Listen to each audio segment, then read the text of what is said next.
Bom, então vamos começar logo a atividade de agora, que encerra todo esse período aí de debates, formações, epistemologias, como a Xanda estava dizendo, né? Foram 3 dias de muito trabalho, vocês devem estar um pouco cansados, mas eu tenho certeza que vão gostar agora do encerramento, né? Então, o encerramento vai ser a conferência da professora Miriam Grossi, que acredito dispensa maiores apresentações, né? A professora Miriam, inclusive, participou de todas as atividades aqui. Ela é coordenadora do IEG, do Instituto de Estudos de Gênero, que promove esse curso, este evento. É do Departamento de Antropologia Social. Recentemente organizou aquele mega evento de antropologia que vocês viram aqui, etc. etc. Então, vou passar logo a palavra para a Miriam. E, em seguida, depois da fala dela, a gente abre para um debate ainda. Muito obrigado, né, por estarem aqui, quem está resistindo até o final. Eu vou tentar ser o mais breve possível, que não é muito fácil. Eu sei que sempre que as pessoas dizem assim, eu vou falar rápido, as pessoas falam muito, então eu não quero cair nessa questão, mas assim, então o que eu pretendo abordar com vocês e refletir um pouco junto, porque é uma história da qual a gente faz parte, é de pensar, então, como que a gente transformou o campo de estudos feministas, que lá nos anos 70 era o campo de estudos da mulher, a esse campo de estudos de gênero, teoria feminista de hoje, e como os movimentos, né, de mulheres se transformaram em movimentos feministas nesses últimos 35 anos, tomando aqui a UFSC como estudo de caso. Na verdade, eu vou tentar falar um pouco mais sobre a história do IEG, várias pessoas que estão aqui, mas nós somos muitas, né? Começávamos com a Marlene, Carmen, Simone, somos poucas da velha geração que estamos aqui, e no caminho da ancestralidade que a Xanda acaba de nos ensinar aqui, da importância de a gente retomar, né, pensar um pouco, para quem não conhece um pouco dessa trajetória, para entender que o mundo não começa hoje, mas ele já tem uma longa história, e é um pouco dessa história recente que eu quero só compartilhar um pouco com vocês e pensar, né, em algumas questões que, bom, têm me inquietado e que eu acho que são questões que nos inquietam a todas hoje, sobre o que fazer nesse momento político, como reagir, né, ao momento bastante de retrocesso que a gente está vivendo e como pensar nisso. Eu só coloquei aqui nesse primeiro slide algumas questões gerais, digamos assim, quais são os argumentos que eu tenho pensado. Acho que vocês podem ler, eu não vou ler cada um deles, mas primeiro eu tenho pensado sobre qual o papel, então, digamos, pensando sempre num tripé, né? Nós temos, por um lado, movimentos sociais, e aí nesses movimentos sociais estamos colocando movimento feminista e movimento LGBT, o campo acadêmico, no qual nós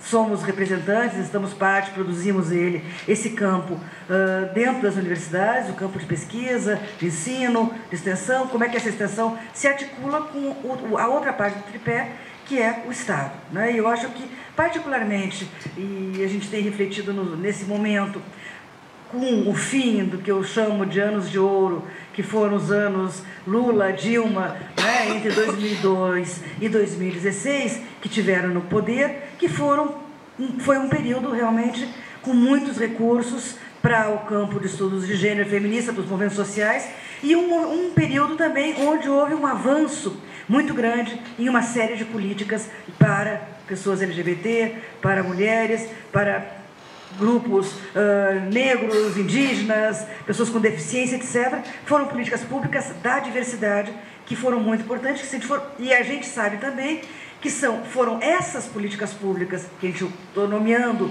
provisoriamente como políticas da diversidade, que são essas políticas também o alvo da fúria, da raiva e da irritação e, né, dos coxinhas. E eu escutava recentemente, pensando sim que os coxinhas, grande parte deles, são pessoas próximas, nossas, em particular no campo da família. Quando a gente pensa, nós em famílias de camadas médias, quem aqui não tem no seu grupo de WhatsApp familiar algum primo, irmão, ou tio, ou não sei quem, que manda umas mensagens super conservadoras, ou anti-Lula, etc.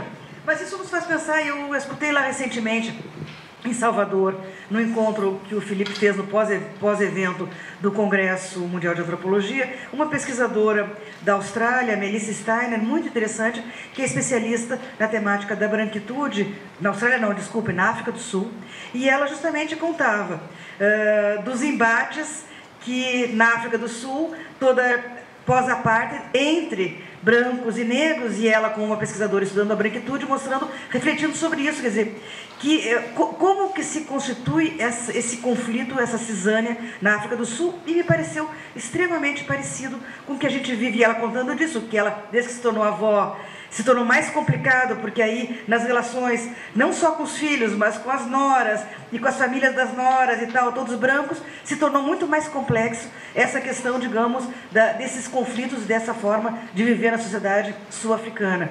E acho que foi muito interessante de pensar que de alguma forma, e a Suzana Maia, colega também da Bahia, tem pesquisado isso, que digamos, como esse projeto de branquitude, ele está na base dos conflitos e das tensões que levaram ao impeachment, e eu acho que é algo que a gente tem, sim, que refletir, de pensar. Então, essa é uma das questões que eu acho que a gente tem que pensar. Outras coisas que eu coloquei aqui no quadro sobre... Então, para a gente pensar juntas também quais são os recursos materiais, mas, sobretudo, simbólicos, que eu acho que nós temos enquanto campo de estudos de gênero, feminista, LGBT, queer, etc., para enfrentar esses retrocessos que a gente tem passado nesse momento. E eu acho que um pouco da nossa história, desde que eu estou chamando de 35 anos aqui na UFSC, de alguma forma nos dá esse respaldo de poder, mas um poder que não é um poder do ponto de vista de estar no poder e exercer um poder de mando, mas nós temos um campo de poder simbólico, nós constituímos outras formas de pensar o social que são hoje inevitáveis. Quer dizer, a gente sabe que nessa própria instituição aqui, com todo o machismo reinante nela, a gente também vai ver que há sempre uma tentativa, as pessoas sabem que tem coisas que não podem ser ditas e que não podem ser expressas, mesmo que,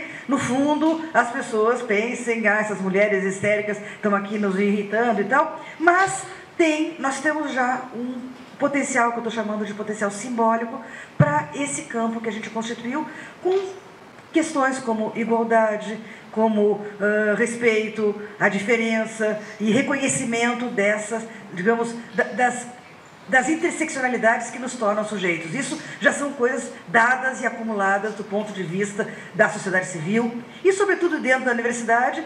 Isso já são coisas que estão aí presentes o tempo inteiro, mesmo que elas estão sempre em suspeição e sempre correndo o risco de algo ser disruptivo dessa ordem. Recentemente, a gente teve que a gente chama em antropologia, antropologia de um evento crítico, uma situação no CFH, no Centro de Filosofia e Ciências Humanas, que foi bastante ilustrativo desse tipo de tensão, quando alguma coisa mínima pode provocar quase que uma guerra nesse jogo de identidades. Foi um evento, algo que aconteceu durante o curso da licenciatura indígena aqui na UFSC, que é um curso que acontece a cada 2 meses, durante 2 semanas, e que um segurança do CFH disse para as crianças, não pode sentar aqui, expulsou as crianças do chão ali do hall do CFH.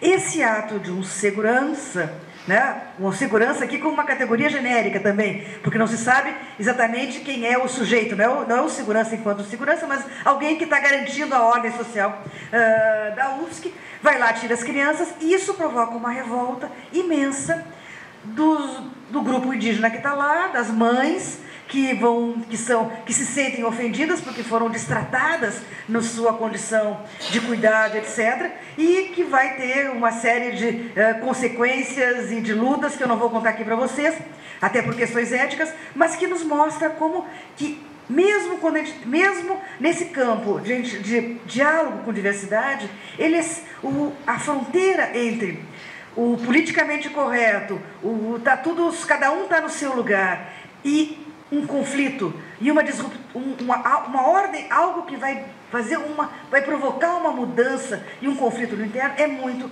presente. Por quê? Porque também, por mais que a gente já tenha um acumulado disso que eu estou chamando, do ponto de vista simbólico, do respeito à diversidade, nós estamos ainda marcados por dessas matrizes de opressão, de branquitude, de classe, e etc., etc., que emergem de forma, muitas vezes, inconsciente, em situações inesperadas. Cada uma de nós aqui, certamente, já deve ter vivido essas situações onde nós não nos reconhecemos enquanto sujeitos. Não, não era eu. Sim, era também eu, naquele momento, de algo meu que emergiu dessas camadas inconscientes dos nossos lugares nesse sistema de diferentes opressões que a gente vive. Mas isso, então, são, digamos, os argumentos que eu acho que estão de fundo nesse momento onde a gente está vivendo e que é esse primeiro exemplo aqui. E aqui eu falei, né, estou colocando aqui também outras coisas sobre também das nossas estratégias políticas de ocupar espaços como, né, as articulações no campo da política institucional, como formas da gente também ocupar espaços e, digamos, ampliar o que nós temos feito, né, nesse campo de estudos de gênero feminista. Aqui nesse slide eu só pus assim um histórico, assim, para quem nasceu mais recentemente e que não estava aqui desde o início da criação da UFSC, só para a gente pensar várias coisas. Primeiro, a UFSC é uma universidade super recente, foi criada em 1960, tá? No momento onde Florianópolis era um lugar isolado do resto do Brasil, só se saía aqui do Brasil de barco para o Rio de Janeiro, que era a ligação mais importante que tinha. Era um lugar extremamente provinciano, um lugar, tanto que a UFSC, né, quando depois, mais adiante, 10 anos depois, em 1960, em 1970, quando a UFSC vem aqui para o campus, né, para quem é da antropologia, conhece ali o Museu Antropológico, que hoje é MARC, não a parte de trás, nova, a parte da frente, ali era a famosa fazendinha, era uma fazenda, então se veio para uma fazenda, então isso aqui era longérrimo. Eu lembro de ter escutado, quando teve a comemoração, já nem me lembro mais se era 40, 50, alguma comemoração de anos, logo que eu cheguei na UFSC, isso nos anos 90, eu participei de uma comemoração onde eram pessoas que tinham participado lá antes da UFSC ser UFSC, e as pessoas contavam que quando a UFSC se transformou veio aqui para o campus, tinha um motorista que passava com uma Kombi, né, não era van, era Kombi, na casa dos professores para buscar no centro de Florianópolis. E trazia, então as pessoas se atrasavam e aí eles traziam um café para o motorista, então as pessoas contavam, né, que era assim que funcionava na UFSC dos velhos tempos. Mas só para dizer um pouco, então, a gente passou dessa UFSC dos anos 60 para depois, nós estamos então na ditadura militar, os anos 70, onde é o momento onde, nesse paradoxo já estudado por vários autores, na antropologia pelo Otávio Velho e outros, que é o paradoxo da ditadura militar, que ao mesmo tempo que foi um período de extrema repressão ao pensamento crítico, foi também um período onde houve um grande estímulo à ciência e tecnologia nacional. Os militares tinham um projeto de nação dada por essa ideia de que tinha que haver uma produção de conhecimento de ciência brasileira e estimulou grandemente a criação das pós-graduações e a expansão do sistema universitário. E é quando a UFSC, então, entra nesse sistema universitário federal, nos anos 70, então, nesse paradoxo, por um lado, um momento de extrema repressão e, por outro, um momento onde houve um grande investimento estatal nessa ampliação da UFSC. Uma coisa muito interessante é que a UFSC se amplia também no mesmo período que a BR-101 é asfaltada, essa estrada que hoje liga, né, do Rio Grande do Sul até o norte do país, e é em 72 que a BR-101 é asfaltada. Eu lembro, como criança, de a gente ter vindo passar férias em Santa Catarina, e para os gaúchos Santa Catarina era o lugar paradisíaco das praias, etc. Em 72, que era justamente no primeiro verão que tinha aberto a BR-101. Essa abertura da BR-101 pelo litoral vai produzir uma série de modernizações, e disso que eu estou chamando ali, né, a gente vai ter aqui na universidade um projeto cosmopolita. Então, Santa Catarina, apesar de ser um lugar extremamente pequeno, uma universidade que não tinha tradição, com essa abertura de uma estrada, com a abertura, digamos, do campo, né, do território, ela vai começar a atrair pessoas. E que pessoas que a UFSC vai atrair nos anos 70, em plena ditadura militar?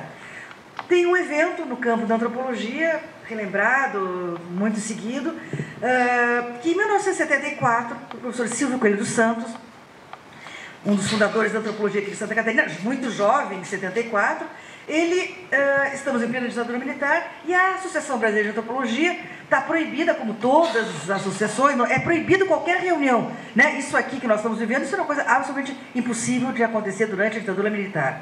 E o professor Silvio conversa com o reitor, que por sua vez conversa com o ministro, e propõe a ABA, Associação Brasileira de Antropologia, de fazer uma reunião brasileira de antropologia aqui em Florianópolis. Essa reunião, feita em 1974, aqui em Florianópolis, em plena ditadura militar, é uma surpresa para todo o campo da antropologia, que até então uma reunião da antropologia tinha, sim, 30 pessoas, e nessa reunião tem 200 pessoas, vêm jovens de todo o Brasil, estudantes de antropologia, dos programas de pós-graduação que estão sendo criados, e vêm de ônibus, né, na época não se andava de avião, vêm de ônibus no Brasil, aqui para a UFSC. Eu estou contando só esse episódio porque ele reflete algo, um movimento que existe até hoje, e muitas de vocês que estão aqui, que se mudaram para Florianópolis, vieram para esse movimento, vamos, né, como nós, vamos morar na beira da praia, num lugar lindo, etc., e que está também tornando essa cidade, assim, engarrafamento, essa loucura que a gente tem. Mas por que eu estou colocando isso? Porque a gente não pode pensar a produção de conhecimento sem essas condições sociais, políticas e geográficas que produziram que Florianópolis se tornasse, depois a Ilha da Magia, se tornasse um lugar, digamos, paradisíaco e de sonho para toda uma geração. Então, quem vai chegar na UFSC nos anos 70, nos anos 80, é toda uma geração de jovens alternativos, de jovens que vão pensar em formas de sair das grandes cidades, também para escapar da repressão política naquele momento. E também não coloquei ali, não sei se vocês todos sabem, do famoso episódio, hoje já histórico, da Novembrada, que foi também durante a ditadura militar. No Brasil inteiro não podia ter nenhuma manifestação, e um grupo de jovens aqui, estudantes da UFSC, do DCE, vão ali, vem o general Figueiredo, que era um presidente que gostava mais de cavalo do que do povo, e vão lá e fazem uma manifestação ali na Praça 15, debaixo da árvore, etc. E isso também vai marcar Florianópolis e a UFSC como uma universidade de resistência. Por que aconteceu aquilo? Claro, hoje já tem várias análises para mostrar que foi um descuido da ditadura de deixar aqueles jovens acontecerem. Bom, isso aqui eu estou só colocando um pouco. Então, como os anos 70, eles trouxeram para a UFSC, tinha então uma geração de pessoas, de professores que eram das elites locais e que já eram professores que tinham que entrar na universidade, assim como fazia o professor Oswaldo Rodrigues Cabral, catedrático da antropologia, que no final de cada ano ele dizia assim: tu é a melhor aluna da turma, vem ser professora da UFSC. Era assim que era o contrato lá naquele momento. Depois, muito tempo depois, só nos anos 80, que vai começar a ter, na UFSC, em todas as universidades federais, concursos públicos, que hoje é impensável a gente entrar numa universidade sem um concurso público. Isso já foi fruto de uma das várias greves que foram feitas pelo movimento docente das universidades. Eu coloquei aqui também, então, nos anos 80, então, os anos 70, por exemplo, na área de antropologia e ciências sociais, em 76 é quando é criado o primeiro programa de pós-graduação em ciências sociais, que muito depois vai ser antropologia e sociologia política, está colocada aqui até hoje. Mas eu coloquei ali que a primeira dissertação do programa de pós-graduação em ciências sociais foi uma dissertação que a gente poderia hoje classificar como queer, cujo título é Reis e Rainhas do Desterro. Maria Elizabeth Handmann, que fez essa dissertação, orientada por quem? Gilberto Velho, que é um pesquisador clássico da antropologia, que Silvio Coelho dos Santos convidou para ser o orientador dessa moça, que foi a primeira dissertação aqui da UFSC. Não está online, mas vocês podem encontrar. Ela não foi publicada nunca. está na biblioteca, tá? Sobre o que ela fala? Ela fala sobre a população que hoje nós poderíamos chamar de travesti, que ocupava a Praça 15 e o famoso Bar Roma, que era um lugar, né, da noite de Florianópolis. Sim, está lá. Podem ler, só existe cópia em papel. Medo. É um livro... bom, então, só para contar o seguinte, então, vejam, os estudos de gênero, eles estão na base de muitos programas aqui, mas é muito tempo depois que eles vão se consolidar. Eu coloquei ali disciplinas, a professora Ilse Scherer, que trabalhava com movimentos sociais, foi uma das primeiras a dar disciplinas que falava de movimento feminista. A professora Stedin Langdon, ao chegar aqui em 1983, foi a primeira professora na antropologia a dar uma disciplina Antropologia da Mulher. A professora Ilka Boaventura Leite também deu uma disciplina Antropologia das Minorias e da Mulher, também isso nos anos 80. E em 1984, eu anotei ali, foi criado aqui na UFSC o Núcleo de Estudos sobre a Mulher. Como?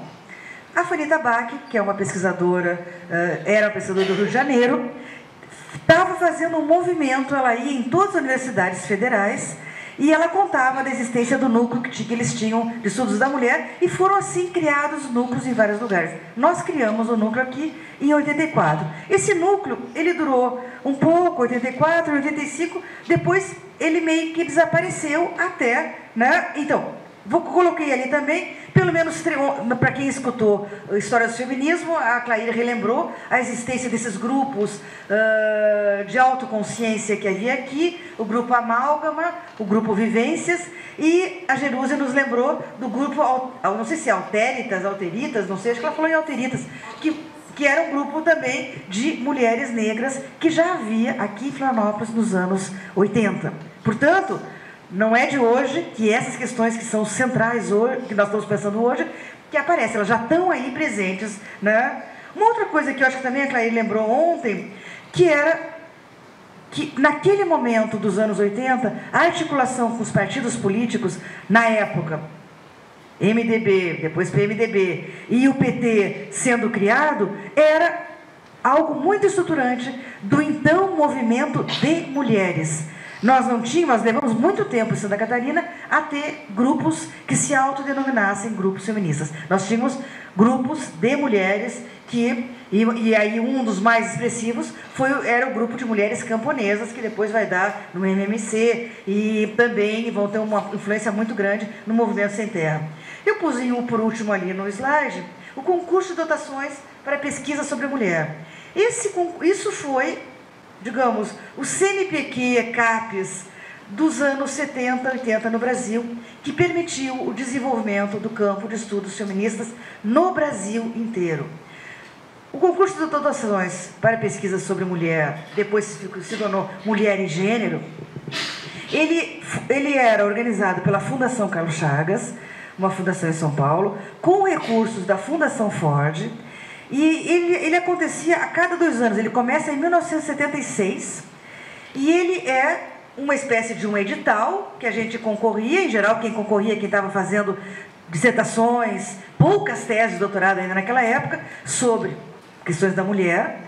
Eram selecionadas em torno de umas 20 pessoas, sua grande maioria mulheres, e durante um ano a gente recebia uma bolsa, porque não tinha também o que depois a gente se tornou, agora nós estamos já, nesse momento vamos perder as bolsas, naquela época não haviam bolsas de mestrado e doutorado como temos hoje. O concurso nos dava 3 parcelas de recursos, quando a gente começava o projeto, ia numa reunião na Fundação Carlos Chagas, encontrava todas aquelas pessoas que estavam pesquisando, e naquele momento também vinham na Fundação Carlos Chagas as principais pesquisadoras de gênero do Brasil, que vinham para discutir os trabalhos da gente. A gente morria de medo, porque era assim, a Célia Pinto, a Cláudia Fonseca, a Lia Zanota Machado, eram as pessoas, na época tinha a Zaide Machado Neto, eram pesquisadoras muito reconhecidas nos estudos sobre mulher, que vinham debater o trabalho da gente. A gente morria de medo, não dormia a noite inteira, etc. Então, esse projeto, a gente tinha esse primeiro seminário, depois fazia pesquisa, quando mandava o primeiro relatório, ganhava mais uma parcela de dinheiro, E no final, quando entregava o relatório final, tinha mais um seminário desses e a gente recebia a última parcela de dinheiro, que era, na época, bastante dinheiro, que permitia fazer pesquisa e sobretudo, o que isso permitiu? Algo que não tem, da mesma forma, em outros países do mundo, quando a gente pensa no campo de estudos feministas e de gênero, eu estou falando aqui da minha geração, né, Simone, Marlene, etc., que foi isso, a construção de uma rede nacional, porque nesses concursos a gente encontrava, naquele momento, todas as pesquisadoras que trabalhavam com mulher naquela época, naquele momento. Então a gente ficava amiga de pessoas de todo o Brasil nessa forma. Vamos lá. Bom, nesse segundo slide eu já quero contar então um pouco de como é que a gente vai chegar no IEG a partir de 1989. Em março de 89, a gente teve um seminário aqui, organizado pela diretora do CFH na época, que era Ana Maria Beck, e que resolve impulsionar os estudos sobre a mulher no CFH. Ela convida a Rosemarie Muraro, que vem fazer uma conferência, e uma pessoa que era uma jovem pesquisadora, que era a Ana Vicentini, pesquisadora da UNB na época, para virem para cá. Então a Rosemarie Muraro fez uma conferência, nós assistimos, né, tal. Mas foi a Ana Vicentini, que era da nossa idade, nós éramos todas, né, na faixa dos 30 anos naquele momento, que nos encantou porque ela vinha do UNB e ela nos contou como lá no UNB eles tinham feito um debate sobre se o núcleo lá devia ser da mulher ou do gênero. E aí ela nos convence que não, o gênero é que é muito importante, e isso nos faz, então, ali naquele encontro mesmo, eu lembro que a Ana Vicentini ficou aqui no fim de semana, nós fomos para a praia e conversamos, aquelas conversas que são centrais num evento, que não é o evento em si, mas que são as redes que a gente constrói. Eu espero que vocês aqui tenham construído muitas redes nesse curso de curta duração. A gente sai dali e cria, então, o que vai ser o NEG, que é o Núcleo de Estudos de Gênero da UFSC. Esse núcleo, ele vai existir, né? Eu coloquei alguns nomes de pessoas que estavam aqui. Ele vai existir durante um certo tempo, se reúne, eu pus ali, tinha sopas no inverno, a gente saía da reunião, ia tomar uma sopa lá no centro da cidade, num único restaurante que tinha sopa, e as nossas lembranças são muito importantes, da rede que a gente encontrou lá, mas a gente se uniu ali já. Então, já vou falar mais adiante do pessoal da Letras, né, que a Simone vai chegar um pouco depois e que vai fazer parte. É também, nesse período, em 1989, 88, 89, são várias traduções, que é traduzido o texto de John Scott, Gênero, uma categoria útil de análise histórica. Eu punho ali, tem duas traduções no Brasil que foram publicadas no mesmo ano, que uma feita pela Guacira Louro, publicada na Educação e Realidade, e a outra, veja, na Academia, tá? Uma revista reconhecida no campo da educação, e a outra feita pela ONG, o SOS Corpo, pela Maria Bethânia Ávila, que vai também fazer uma segunda tradução do mesmo texto. Uma particularidade, as duas traduções do texto da John Scott foram feitas do francês para o português. Por quê? Tanto Bethânia quanto Beth Lobo eram francófonas, tinham estudado na França, e tinha sido traduzido o texto da John Scott para o francês, publicado no Cahiers du Griffe, e elas traduzem da tradução francesa. E aí tem toda uma discussão que a gente pode fazer, que nunca, na verdade, foi retraduzido do inglês. Que categorias estão circulando, como nas palavras da Cláudia Lima Costa, desse tráfico de ideias, como aqui a gente vai ver, então, isso caracteriza os anos 80, os anos 90, que é a teoria feminista brasileira, a teoria feminista na UFSC, ela é um triângulo entre França, literatura de língua francesa, e aí inclui Bélgica, porque o Cahiers du Griffe era belga francês, Estados Unidos, que está produzindo, né, em inglês, e a gente está lendo em inglês e francês e traduzindo algumas coisas para o português, mas nesse diálogo, isso são os anos 80. E os anos 90, nós, absolutamente, um que outro, a gente lembra, assim, no primeiro curso que eu dei, tinha um texto mexicano, da Marta Lamas, em espanhol, mas assim, era muito residual o nosso diálogo latino-americano. Isso era uma coisa praticamente inexistente do ponto de vista teórico, aqui nessa universidade, lá naquele primeiro momento. Eu coloquei ali, a gente fez um texto que era o conceito de gênero, um novo coração de mãe nas pesquisas sobre mulher no Brasil, inédito até hoje, só em xerox, etc., mas que eu até agora fiquei ao pensar hoje, né, nessa história, eu fiquei com vontade de talvez publicá-lo, porque era justamente uma reflexão que a gente fez sobre isso. O que significava o gênero? E naquele momento haviam muitos embates e nós éramos inclusive acusadas de generólogas. Generólogas eram pessoas não feministas, que trabalham com gênero, e aí haviam vários textos, várias autoras que argumentavam nesse sentido, desde as colegas do NEIM da Bahia, que tinham uma posição totalmente feminista contra o gênero, até colegas como Jules Falquet, na França, que vão localizar no conceito de gênero, um conceito que vai ser usado pela política neoliberal dessas agências de financiamento, tipo Fundação Carlos Chagas, MacArthur e etc., até Sônia Álvares, nossa colega daqui também, que circula muito por aqui, que também vai mostrar argumentar que é no movimento de mulheres, de periferias, que está o verdadeiro feminismo e não no feminismo de camadas médias, etc. Então, vejam, feminismo, gênero, mulheres eram categorias em disputa muito fortes para entender tanto o campo político quanto o campo teórico intelectual. Em 89 acontece algo muito forte aí que junta com as nossas companheiras aqui da Letras, né? Que eu coloquei ali. Então, o que vai acontecer em 89? 3 colegas aqui da UFSC, que já eram mais velhas que da nossa geração, isso nos anos, né, em 89, logo que a gente chega aqui, eu chego aqui na UFSC, que é a Zaide Musati, a Susana Funk, a Carmen Rosa, da época Caldas, depois, né, se torna Caldas Coulter, que eram 3 colegas, professoras da letras, da linguística, do inglês, e que já tinham feito doutorado, já vinham do exterior e já tinham tido contato com a literatura feminista, de crítica feminista no campo da literatura. E elas trazem para cá, para Florianópolis, em novembro de 89, o 3º encontro Seminário Nacional Mulher e Literatura. Foi o Mário, que eu acho que tu viesse também naquele seminário, né, Simone? Foi ele que ela ficasse lá em casa. Então, foi assim, né? Como é que as coisas são? A gente fica na casa dos amigos, e depois a gente faz concurso, e vem pra cá e tal. Então, mas foi muito importante pra gente, porque foi quando nós, das humanas CFH, nos aproximamos das companheiras da Letras, do Centro de Comunicação e Expressão, e que é uma das principais alianças que a gente tem ao longo dessas décadas todas com essas colegas que vieram desde então.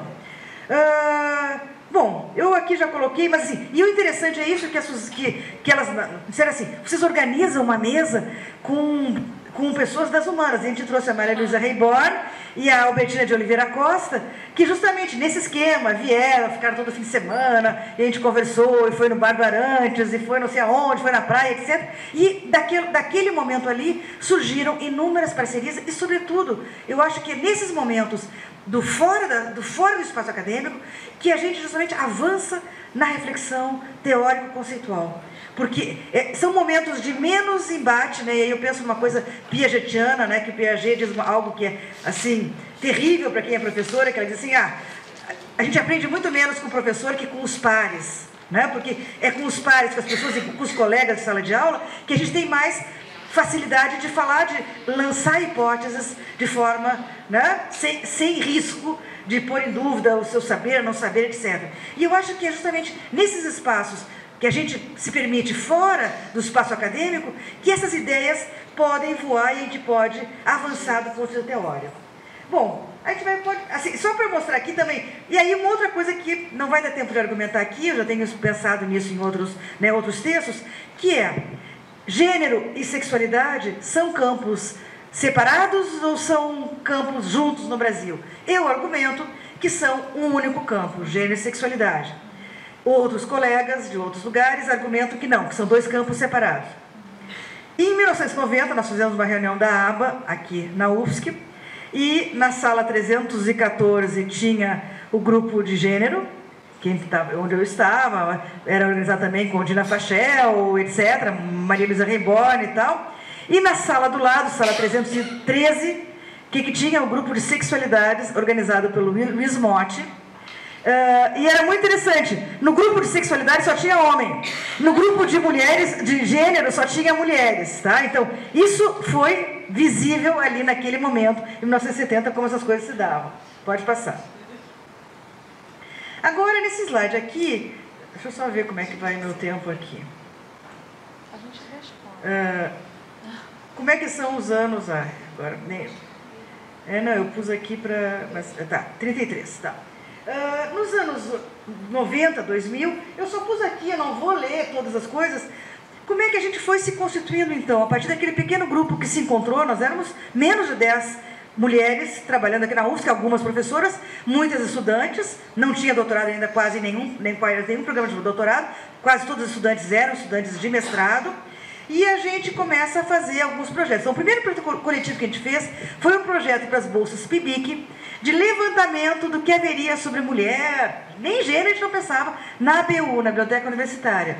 Eu tenho até hoje guardadas, espero que a gente logo consiga, né, o nosso centro de documentação, eu tenho as fichinhas que a gente fazia, na época a gente fazia fichinha à mão, dessa pesquisa, então, mas foi legal, porque foi um projeto que a gente poderia chamar um projeto em rede entre o CFH e o CCE, onde a gente tinha bolsistas que se reuniam e que faziam esse levantamento e a gente discutia. Em 91, agora estou falando do nacional e do local, teve esse seminário nacional de núcleos, organizado pela Fundação Carlos Chagas, que também organizou um seminário de avaliação desses concursos de dotação de pesquisa para a mulher, que aí se tornou gênero, e desse encontro, a Fundação Ford tinha a seguinte regra: financiava um projeto dava um dinheiro, né, um grant, 3 anos. Pedia mais uma renovação, mais 3 anos. E dava uma última renovação de 3, 4 anos. Ou seja, a Fundação Ford, ela não financiava nenhuma instituição por mais de 10 anos. Esse era o tempo que ela dava, pensando que depois a instituição tinha que se consolidar e ser autônoma financeiramente. No bojo disso, a Fundação Carlos Chagas, então, diz: bom, nós vamos parar de financiar, a Fundação Ford vai parar de financiar a Fundação Carlos Chagas nos concursos sobre mulher e gênero, e faz um encontro para que saiam propostas de onde a Fundação Ford deveria investir os seus recursos para o campo feminista no Brasil. Desse encontro saem essas 3 propostas que estão ali. Então, uma era criar uma rede nacional de pesquisa de gênero, na época de estudos da mulher e gênero. A segunda era criar uma revista, e foi daí que surgiu a Revista dos Feministas. E a terceira era um curso itinerante de gênero, que depois vai se consolidar. Então, esse vai se consolidar muitos anos depois, com o projeto GDE, com outros projetos que vão surgir de formação. E essa rede nacional, ela é criada, mas ela nunca se fortalece. E eu, modestamente, aqui para o nosso lado, puxando a brasa para a nossa sardinha, vou dizer que acho que o Fazendo Gênero foi o que constituiu essa rede nacional. Com a nossa organização, de a cada 2, 3 anos, nos reunirmos, a gente permitiu essa criação da rede nacional. Então, essas 3 coisas que eram um projeto lá no início dos anos 90, elas vão se consolidar de forma muito particular e muito intensa aqui na UFSC, em torno do que hoje é o IEG, tá? Vocês viram ali, em novembro de 94, a Zaide Musati, nossa colega, né, da Letras, resolve fazer um evento que vai ser Fazendo Gênero na UFSC. Vamos ver quem é que estuda gênero na UFSC. Até então éramos nós ali, menos de 10. Ela organiza esse evento, eu lembro, tinha uns estudantes, apresenta um trabalho lá e tal. Tinha 80 pessoas participando. 80? Era uma loucura de gente, né? Foi assim, todo mundo estudando. Claro, era um auditório pequeno, cabia, mas era lotado, as pessoas estavam no chão e tal. Então, esse foi o primeiro Fazendo Gênero. Depois foi mostrando ali a evolução, 200, 400, né? Até, né, 10 mil mulheres, que foi mais ou menos o que a gente teve aqui no último Fazendo Gênero, Mundo de Mulheres. E já apontando, então, para o desafio para o qual todas vocês estão convidadas e fazem parte, que é o desafio atual nosso da construção do próximo Fazendo Gênero aqui na UFSC, e também da nossa organização para irmos todas para Moçambique em 2020, que vai ser, né, o próximo Mundo de Mulheres. Vejam, essas 2 articulações, e elas são muito importantes pela seguinte forma, como eu coloquei ali. Eu acho que o grande, né, e não só eu, estou aqui fazendo eco do diálogo nosso, da coordenação, Cristina Scheib-Wolf e várias colegas. Qual foi o diferencial do último Fazendo Gênero, Mundo de Mulheres? Não foi só que era Mundo de Mulheres, sim, era Mundo de Mulheres, havia uma presença maior internacional, Mas não foi só isso. Provavelmente também por ser mundo de mulheres, nós criamos um compromisso de fazer uma articulação com os movimentos sociais, feministas, LGBT, de Santa Catarina e do Brasil e do mundo, e também algo que acho que a gente viu há pouco, né? Vimos aqui nesses seminários há pouco com a Xanda dançando, e o que se colocou aqui, que é uma nova forma de fazer encontro, onde o campo da arte e da cultura feminista são constituintes da construção do saber feminista. A Carmen, na mesa anterior, né, com toda a sua participação durante 4 anos no CEDIM, nós também participamos durante vários anos do CONDIM, o Conselho Municipal dos Direitos da Mulher, e essa participação do IEG nessas instâncias de representação política também nos abriu uma série de portas e nos repermitiu algo que era muito difícil nas primeiras décadas dos estudos feministas da UFSC, que era a articulação com a sociedade civil. Ela antes acontecia de forma muito mais pontual. E agora não, agora nós temos essa clareza de que as coisas que nós fazemos são extremamente próximas da sociedade civil, dos movimentos de mulheres, e pensando isso, de que não está separado movimento social e universidade, porque as mulheres que estão nos movimentos sociais são também estudantes, pesquisadoras, então essa circulação desses dois espaços é muito grande. Podemos passar. A revista dos Estudos Feministas, eu acho que isso todos conhecem, é super importante. Só para lembrar então, tivemos aquele encontro, né, que foi criada a revista dos Feministas no início dos anos 90. Quando chegou no final dos anos 90, aqueles $10 mil da Ford, que eram uma fortuna, para fazer a REF, acabaram. E quando acabaram, o que aconteceu? A REF até então estava sendo publicada no Rio de Janeiro. Quando acabou o dinheiro, as colegas do Rio de Janeiro disseram: nós não temos condições de fazer essa revista. E aí elas se lembraram de que a gente fazia Fazendo Gênero, que não sei o quê, e nos telefonaram: o que vocês acham de levar a revista do Feminista para Santa Catarina?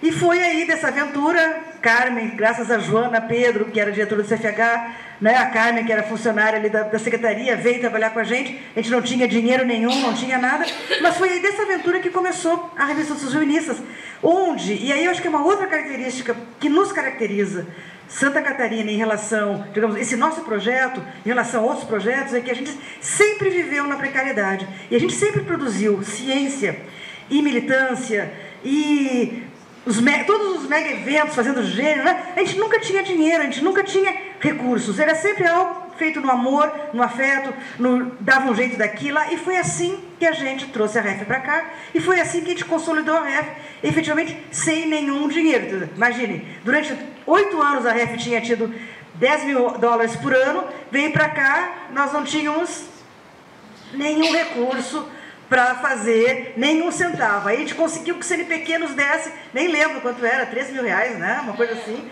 para a gente fazer um ano de REF. E bom, aí a história, né? Eu tô só colocando, não vamos aqui contar, não é o objetivo, só para dizer assim. E a REF vai ter para nós um lugar identitário muito importante. Por quê? Porque ela vai ser um espaço onde a gente vai poder produzir, vai poder publicar o que a gente publica, o que a gente faz, nossos alunos, mas não só, porque a REF não publica só gente daqui, pelo contrário, ela publica muito mais gente de fora, mas ela nos cria uma rede de relações, as pessoas passam também a nos conhecer pela revista que a gente publica e a gente vai construindo relações por aí.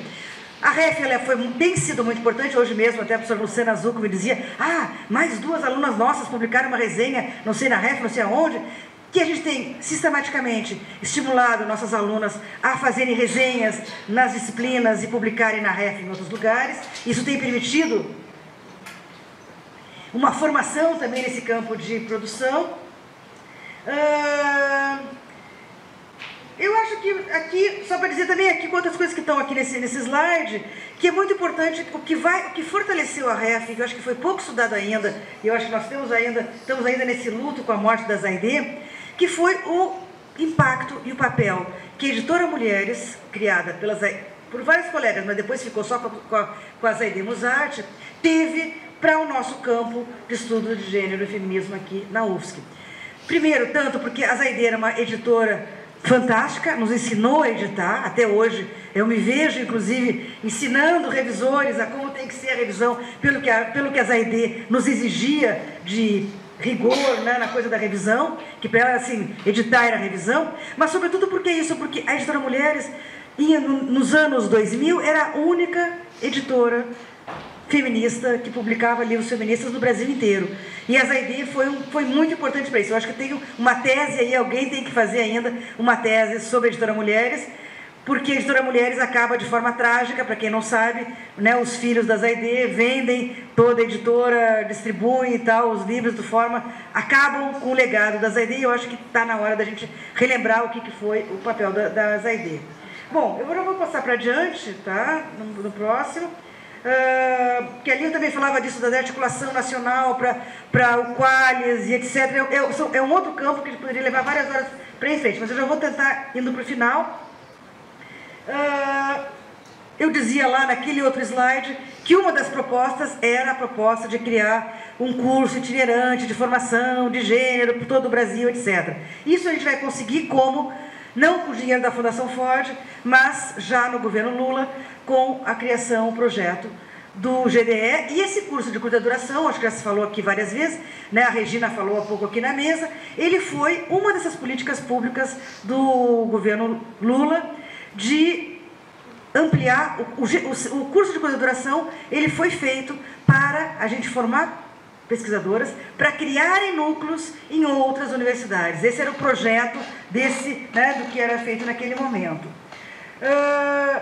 Nesse período, então, das vacas gordas, do momento de ouro do governo Lula, eu coloquei aqui ali no slide só alguns dos projetos. Então, teve esse encontro, teve as conferências nacionais, 2004, 2007, 2011 e 2016, elas foram centrais na constituição das metas de políticas públicas para o campo de gênero. Graças a elas, então, a gente vai ter o programa Gênero e Ciências, que vai ser um programa que vai beneficiar milhares de estudantes do ensino médio, graduação, doutorado, pós-doutorado. O GDE, que é isso que a gente fez aqui, foi criado também nesse período. Aqui na UFSC, né, eu coloquei ali os dados de quantas pessoas a gente formou. O ProEst foi um outro programa também que nós estamos estudando agora, um programa de extensão. Nós temos um espaço muito importante no campo de ciência e tecnologia, tanto pela linha de estudos de gênero no doutorado interdisciplinar de ciências humanas, que é uma linha que é reconhecido como um dos espaços de formação em gênero, dos 3 únicos lugares que se forma em gênero no Brasil. A UFSC é um deles. Nós ganhamos o edital do INCT, do Instituto Nacional de Ciência e Tecnologia, ganhamos, mas não levamos, ganhamos os recursos, só o prestígio, depois eu vou mostrar para vocês o selo que a gente ganhou. Quais são nossas frentes de ação? Nós temos aqui, só que o E e o D está trocado, mas é A, B, C, D e E. Formação, publicações, documentação, os eventos e agora a cultura, que a Simone está nessa liderança. Podemos ir em frente. Eu já estou encerrando, então. Bom, o que a gente viu, né? O que a gente pode ver nesse seminário aqui e o que é hoje o campo de estudos de gênero, feminismo e tal, na UFSC? Eu acho que nós tivemos aqui uma visão do que eu estou chamando. Assim. Por um lado, eu acho que a gente viu velhos temas da teoria feminista sendo abordados. Eu coloquei ali feminismo, violências, trabalho, educação. Mas o que eu achei extremamente instigante aqui, eu vi também isso lá em Salvador na semana passada, no pós-evento que o Felipe Fernandes organizou, o quanto esses, que eu estou chamando de velhos temas do feminismo, hoje estão sendo retrabalhados pela nova geração, a geração de vocês, com novos referenciais teóricos, conceituais, e, sobretudo, a gente vai ver isso que as referências hoje já não são mais as referências em inglês e francês, mas elas são referências em português, da produção aqui no Brasil, e latino-americanas, de forma muito intensa, e isso é muito interessante. Depois, entre os novos temas, eu acho que eu colocaria aqui, as questões trans aparecem como um dos temas emergentes, né? Nós vimos aqui a criação do Netrans, né? Na sua primeira aparição pública, mas eu acho que, sobretudo, a gente viu isso em vários momentos aqui, como eu acho que o desafio que as mulheres negras nos trazem, tanto por serem mulheres negras e trazerem com a sua presença outras questões para esse espaço, mas, sobretudo, o que as questões epistemológicas, epistêmicas do campo do feminismo negro têm nos trazido, e eu acho que a Xanda nos deu aqui mais um exemplo dessas novas formas de pensar a produção teórica feminista a partir também da tradição corporal, que eu acho que é algo muito instigante, com toda a questão da ancestralidade que está aí presente. Eu acho que isso foi muito importante. Então, eu acho isso, já disse ali, que eu acho que nós vimos, então, que a gente tem isso, que a gente não tem mais. Eu acho que isso aqui foi muito forte, importante, interessante. Eu, assim, fiquei extremamente instigada, aprendi imensamente nesse momento, nesses 3 dias aqui intensos, com isso. Nós temos... A pergunta que eu me faço, é o mesmo campo ou é outro? Né? Porque tem temas parecidos, tem temas diferentes, mas nós temos já um campo referencial absolutamente diferente, e esse campo referencial, ele está dado também por toda essa produção que nós mesmos ajudamos a publicar, etc. Eu acho que a REF teve, sim, um papel central nessa questão. Bom, o último slide, então... O que eu me pergunto? Bom, para onde que a gente vai e quais são as questões que eu acho que aqui nós tivemos, em muitos momentos, um momento que eu estou chamando dos sonhos. Eu acho que a gente sonhou bastante, eu acho que isso foi muito bom, eu acho que a gente pensou nas várias saídas, naquele feminismo, naquele mundo que a gente quer, mas eu acho que também nós estamos nesses embates, desafios, onde... entre o que eu estou chamando aqui, primeiro, de contextos internacionais de retrocesso, né? Pus ali Trump, Macron, governos fascistas, etc.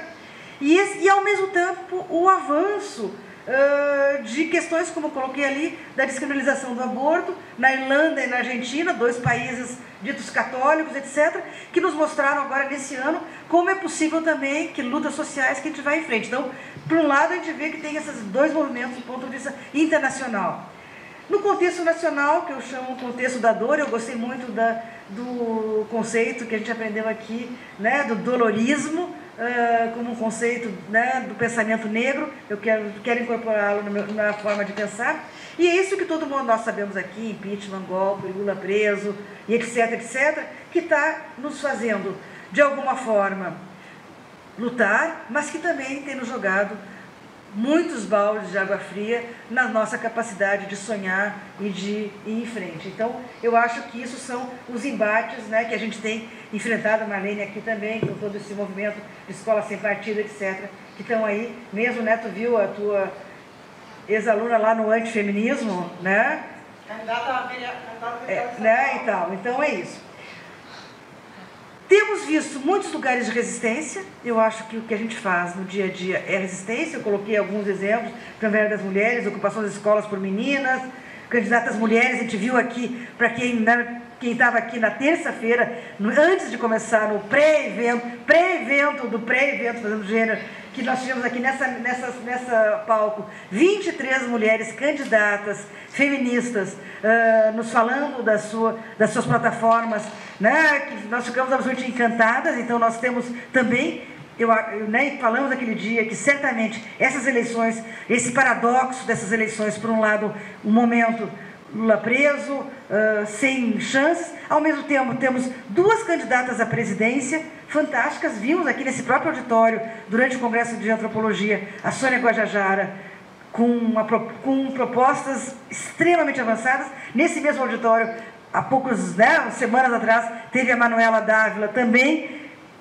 um discurso, 2 jovens feministas no campo da política institucional, muito interessantes, e muitas candidatas. Então, certamente, essa presença das mulheres é algo que vai transformar a política.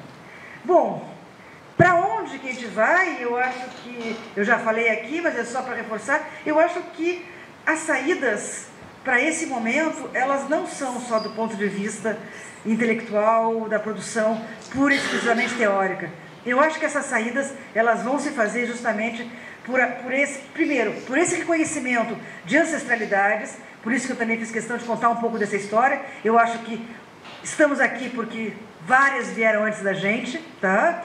E das que vieram antes, a gente vai se realimentando, refazendo coisas que já foram feitas de outras formas. E eu acho que essas outras formas ligadas ao afeto, ligadas à arte, à estética, que agora com o nosso, não é o nosso espaço cultural hoje é a universidade, eu acho que é nesse campo que a gente vai poder, talvez, espero, sonhar e nos recriarmos enquanto feministas e campo teórico feminista. Era isso. Muito obrigada.